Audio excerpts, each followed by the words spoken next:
মন্দিরের ঘণ্টাধ্বনি, ধূপের গন্ধ আর দুজন মানুষের চোখে এক অদ্ভুত শান্তি। ঠিক এমন এক মুহূর্তেই পরিণতি পেল ২৩ বছরের পুরনো প্রেম। ভারতীয় টেলিভিশনের পরিচিত মুখ সন্দীপ বসওয়ানা এবং অশ্লেষা সাওয়ান্ত অবশেষে বসলেন বিয়ের পিঁড়িতে। ২০০২ সালের টেলিভিশন ধারাবাহিক কিউকি সাস ভি কাভি বাহুতির সেটে প্রথম দেখা, বন্ধুত্ব, তারপর প্রেম, এরপর লম্বা এক সময়ের যাত্রা। এত বছর পাশাপাশি থাকার পরও বিয়ের সিদ্ধান্ত যেন গল্পের মতোই এসেছে। ১৬ নভেম্বর পরিবার পরিজনকে সঙ্গে নিয়ে সম্পূর্ণ হয় তাদের বিয়ের আনুষ্ঠানিকতা। ২৩ নভেম্বর ইনস্টাগ্রামে ছবি শেয়ার করে জানিয়ে দিলেন জীবনের নতুন অধ্যায়ের কথা।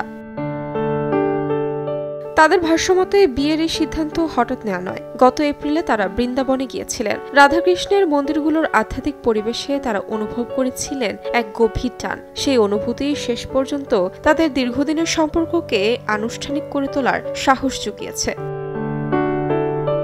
সন্দীপ বসওয়ানা জানান, এত বছর একসঙ্গে পথ চলায় বিয়ের পর আলাদা কিছুই অনুভব হচ্ছে না। তবে আমাদের এই সিদ্ধান্তে সবচেয়ে বেশি খুশি দুই পরিবার। এই তারকা দম্পতির ভালোবাসার গল্প মনে করিয়ে দেয় সময় নয়, বরং সত্যিকারের সম্পর্ক তার গন্তব্য ঠিকই খুঁজে নেয়। তাহমিনা তন্নি, সময় সংবাদ।